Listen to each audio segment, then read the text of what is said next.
আমাদের অবস্থান কর্মসূচি অব্যাহত রেখেছি। 25 ঘন্টা হয়েছে। গতকাল রাত 10টা থেকে আমরা আমাদের অবস্থান কর্মসূচি শুরু করেছি। আমরা জানি না এই কর্মসূচির শেষ কোথায়। যতক্ষণ না পর্যন্ত আওয়ামী লীগকে নিষিদ্ধ করা হয় ততক্ষণ পর্যন্ত আমাদের এই অবস্থান কর্মসূচি অব্যাহত থাকবে। সংগ্রামী সহযোদ্ধা, আপনারা জানেন আমরা ইতিমধ্যে 3 দফা দাবি দিয়েছি। 3 দফার মধ্যে প্রথম দফা হচ্ছে আওয়ামী লীগকে সন্ত্রাসী সংগঠন ঘোষণা করে আওয়ামী লীগের যত সহযোগী সংগঠন রয়েছে সকল সংগঠন সহ আওয়ামী লীগকে সন্ত্রাসী সংগঠন হিসেবে নিষিদ্ধ করতে হবে। আমাদের দ্বিতীয় দফা দাবি হচ্ছে আন্তর্জাতিক অপরাধ ট্রাইব্যুনাল আইনে আওয়ামী লীগের দলগত বিচারের বিধান যুক্ত করতে হবে।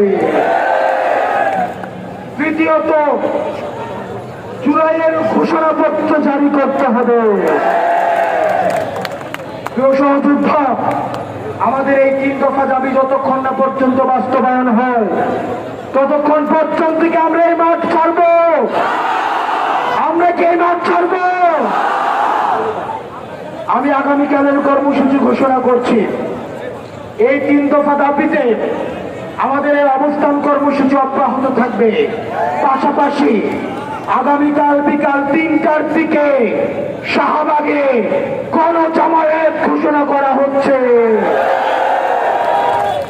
সারা ঢাকা থেকে জুলাই পক্ষের শক্তি নির্যাতিত নিপীড়িত যেসব আওয়ামী নির্যাতন এবং নিপীড়নের শিকার যারা হয়েছেন, যারা পিলখানা হত্যাকাণ্ডের শিকার হয়েছেন, স্বপ্ন হত্যাকাণ্ডের শিকার হয়েছেন, গুম খুনের শিকার হয়েছেন, মোদী বিরোধী আন্দোলনে যারা শিকার হয়েছেন, সবার সম্মিলিত অংশগ্রহণের মধ্য দিয়ে এই শাহবাগে আমাদের গণজামায়াত অনুষ্ঠিত হবে।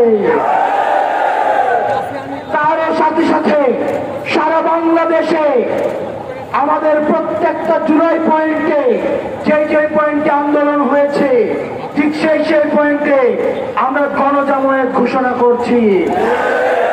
প্রিয় সহযোদ্ধা, যতক্ষণ না পর্যন্ত এই লড়াই বাংলাদেশপন্থী এবং ফ্যাসিবাদপন্থীদের লড়াই, যারা দীর্ঘ 1.5 দশকের বেশি সময় ধরে বাংলাদেশকে বর্গা দিয়ে আমাদেরকে শাসন করেছে, তাদের বিরুদ্ধে আমাদের লড়াই।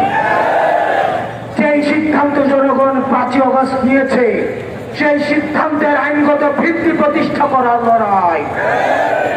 সুতরাং প্রিয় সহযোদ্ধা, যতক্ষণ পর্যন্ত আমাদের দাবি আদায় হয় ততক্ষণ পর্যন্ত আমরা এই শাহবাগ ছাড়ব না।